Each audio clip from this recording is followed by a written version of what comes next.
Bugungi videoda sizlar bilan Amerikadagi mashhur bo'lgan tracking biznes haqida gaplashamiz. Track biznesi o'zi nima? U qanaqa ishlaydi? Unga qanaqa qilib kirsa bo'ladi va bu orqali qanaqa qilib ko'plab millionlab dollar topish mumkin? Agar siz transport, yuk tashish, logistika sohasiga qiziqsangiz, bu video aynan sizlar uchun. Birinchisi, tracking biznesi o'zi nima? Tracking biznesi bu yuklarni A nuqtadan B nuqtaga tashish xizmati hisoblanadi va buni Amerikada freight transportation deb atashadi va bu jihatda eng asosiy vosita track, ya'ni yuk mashinasi hisoblanadi. Tracking biznesida qanaqa ishtirokchilar, ya'ni qanaqa o'yinchilar ishtirok etadi? Kelinglar, birinchi bo'lib shuni ko'rib chiqsak. Tracking biznesda asosiy ishtirokchilardan biri bu owner operatorlardan hisoblanadi. Owner operator o'zini yuk mashinasiga ega bo'lgan haydovchi hisoblanadi. Carrier company Amerikada litsenziya huquqiga ega yuk tashuvchi kompaniya hisoblanadi. Broker vositachi, yuk tashuvchi va yuk yuboruvchi, jo'natuvchi o'rtasidagi vositachi hisoblanadi. Shipper yukni jo'natuvchi, receiver bo'lsa yukni qabul qiluvchi mijoz hisoblanadi. Misol uchun kelinglar ko'rib chiqaylik. Coca-Cola kompaniyasi o'zini mahsulotini Dallas, Texasdan Chicagoga jo'natmoqchi. Bu yerda Coca-Cola kompaniyasi shipper hisoblanadi va ular brokerga aloqaga chiqadi, ya'ni yukni yuborish uchun. Broker bo'lsa o'z navbatida o'zini ishonchli bo'lgan carrier kompaniyasiga bu yukni ishonib topshiradi.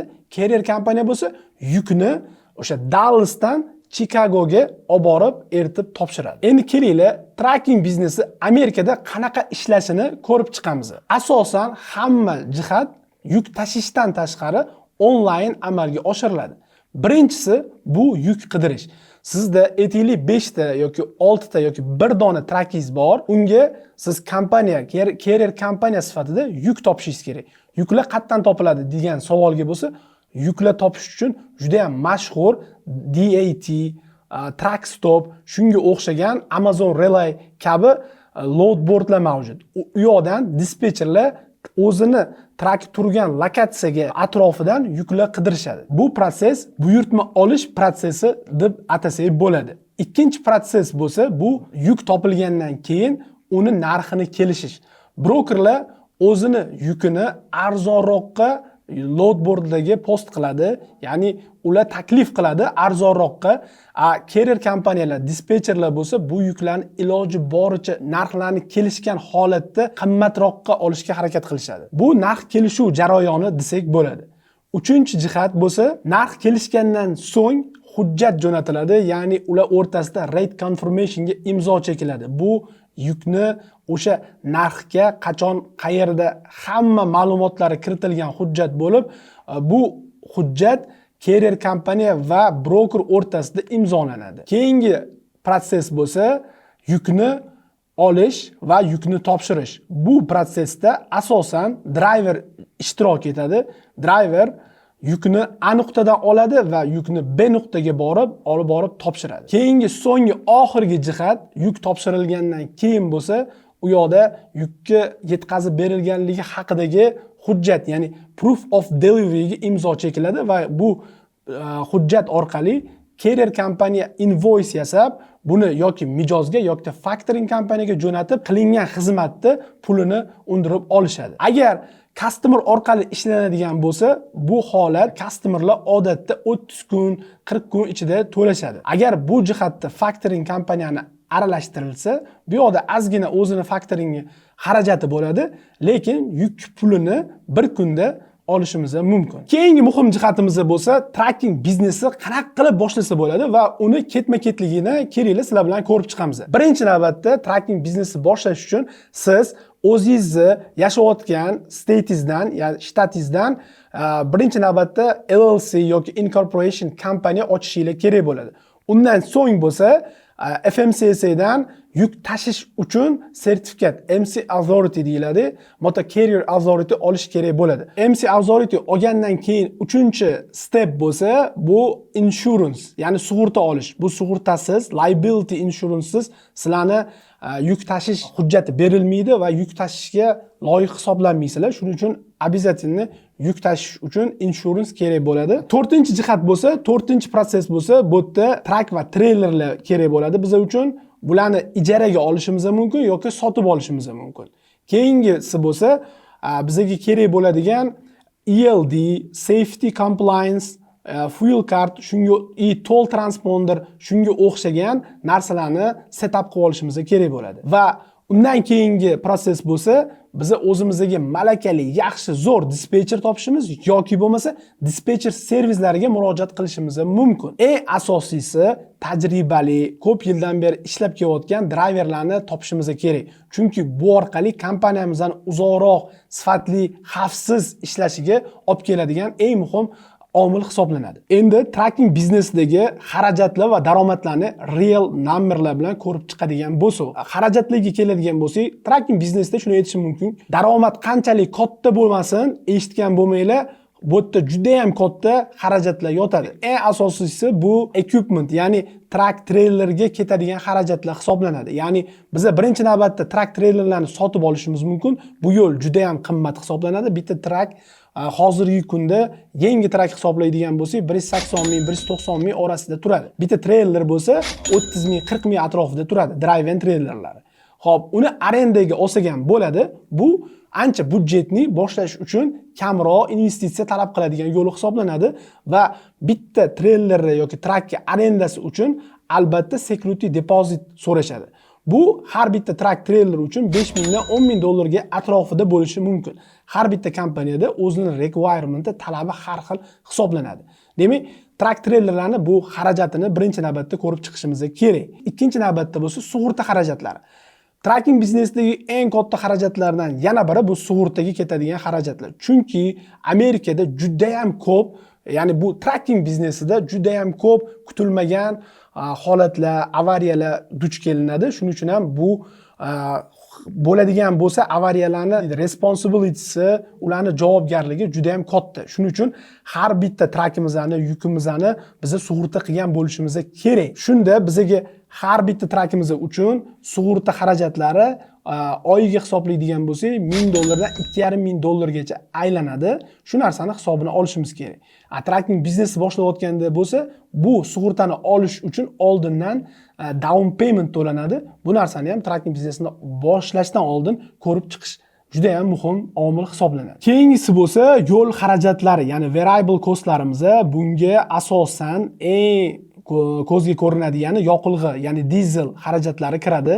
Eng katta xarajat turi hisoblanadi. Undan tashqari toll va undan ham tashqari bo'lsa, haydovchilarga to'lanadigan oyliklarni ko'rib chiqish kerak bo'ladi. Eng oxirida yana unutmasligimiz kerak bo'lgan muhim jihatlardan biri bu ta'minlash, ya'ni truck trailerlarning juda ham ko'p buzilishi bo'ladi va FMCSA tomonidan qo'yilgan safety standartlarni, compliancelarni ularga har doim follow qilishimiz uchun ketadigan sarf xarajatlarni ko'rib chiqiladi.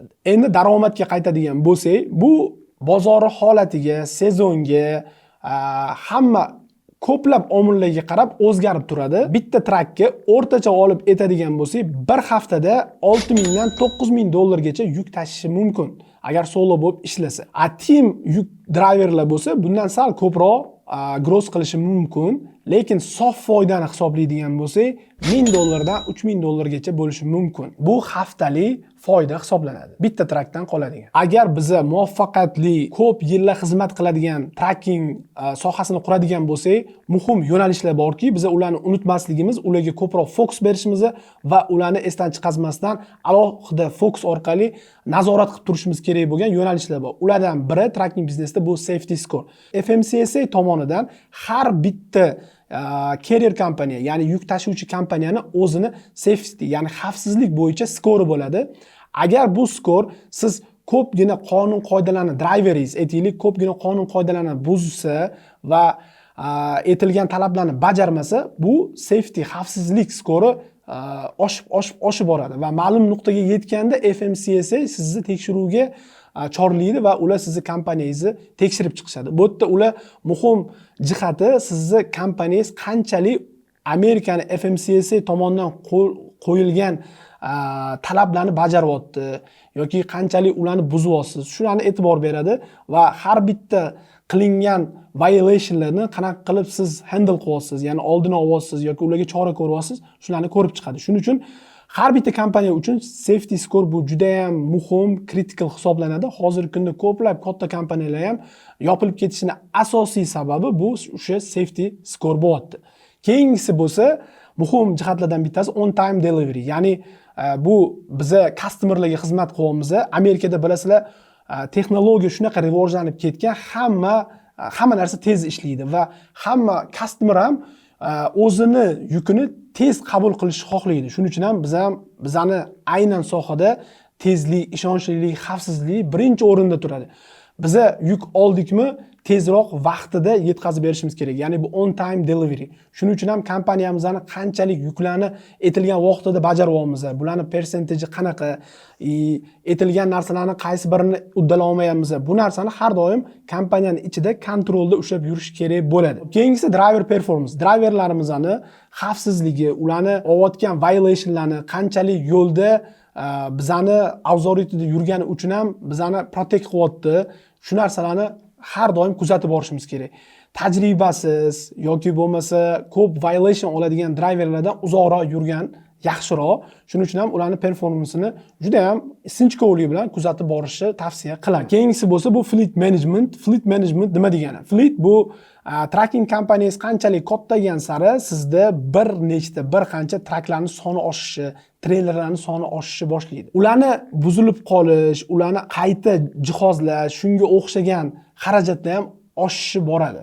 Shuning uchun ham sizda yaxshi qo'yilgan fleet management system bo'lishi kerak. Har bitta trakka vaqtida oil change qilish, ya'ni preventive maintenance qilish, ularni buzilib qolganda roadside assistance bilan juda ham zo'r vaqtida va muhimi arzon, ishonchli texnik xizmat ko'rsatish kerak bo'ladi. Shuning uchun ham sizni fleet management teamingiz juda ham zo'r va ishonchli bo'lishi kerak. Kerakli endi logistikani ko'p daromadli, juda ham zo'r daromadli soha deb o'ylaydi, lekin uni o'ziga yarasha bir qancha risklari bor. Bu risklari, misol uchun, to'lovlarni kechikishi mumkin. Sizlar o'ylagandek yukni olib borib tashladinglar, lekin to'lovni joyida qabul qilib ola olmaysizlar. Ba'zida ko'pgina brokerlar даже to'lamasdan ham ketadi. Bunaqa holatlar ham ko'p uchrab turadi. Keyingi risklari bo'lsa, bu sug'urtada muammolar duch kelishinglar mumkin. Sug'urtalar hozir Amerikada juda ham qimmatlashib ketgan, topish juda ham qiyin bo'lib qolgan. Shuning uchun ham agar sizlarda ko'pgina aksidentlar bo'ladigan bo'lsa, bu sug'urta bilan juda ham katta muammoga duch kelishinglar mumkin. Va keyingisi bo'lsa, bu Amerikada mana shu tracking biznesi umuman olganda juda ham mayda-chuyda qonun qoidalari bor va bu qonun qoidalarni hamma ham bilavermaydi. Agar bu qonun qoidalarni buzib qo'ysanglar, sizlarga juda ham katta FMCSA tomonidan shtraflar qo'yilishi mumkin. Bu ham bitta risk deb bilaman. Va bu sohani hozirgi kunda Amerikada truck driverlarning yetishmasligi, ya'ni kompaniya ochganinglar bilan, yaxshi servis ko'rsatganinglar bilan sizlarda bo'lishi mumkin truck driverlarning yetishmasligi. Chunki Amerikaning o'zida yiliga 80 mingta truck driver yetishmovchiligi mavjud va bu yerdan yaxshi malakali, zo'r truck driverlarni topish juda ham qiyin hisoblanadi. Lekin shunga qaramasdan ko'pgina kompaniyalar yaxshigina daromad qiladi. Bu ya'ni juda ham katta masshtabli biznes bo'lgani va o'tda juda ham katta pul aylanganini hisobiga marja kichkina bo'lsa ham katta daromad topish mumkin yiliga hisoblaganda. Xo'p, umuman olganda xulosa nima? Tracking biznesini imkoniyatlari juda ham ko'p. Bu juda ham katta hisoblanadi va AQSh bozorida ham bu o'zini katta qismiga ega. Umuman olganda xulosa nima? Tracking biznesi bu juda ham katta sfera hisoblanadi va imkoniyatlari juda ham ko'p. Lekin bu sohani boshlashdan oldin sizlar e'tibor berishingiz kerak bo'lgan juda ham muhim jihatlar bor. Ya'ni birinchisi bu soha haqida bilimga ega bo'lish. Ikkinchisi bo'lsa mentorlik, ya'ni o'zingiz tanigan, bilgan biror bir shu biznesni ancha yildan beri shug'ullanib yurgan biror bir odamdan maslahat olish. Uchinchisi bo'lsa, bu yerdagi qonun qoidalar bilan ozgina bo'lsa ham boshlashdan oldin bilish. To'rtinchisi eng muhim jihatlardan yana bittasi bu investitsiya qilishdan oldin boshlash uchun ketadigan xarajatinglarni oldindan ko'rib chiqish. Agar siz ham o'zingizni tracking biznesingizni boshlamoqchi bo'lsangiz, bu video siz uchun foydali bo'lgan bo'lsa, bu videoga bitta like bosing va savollaringiz bo'lsa, kommentariyada yozib qoldiring. Keyingi videolarda tracking biznesiga oid ko'plab yaxshigina insightlarni berishga harakat qilib boraman. Logistika sohasiga oid ko'pgina zo'r informatsiyalarni olib turish uchun albatta obuna bo'lib qo'ying.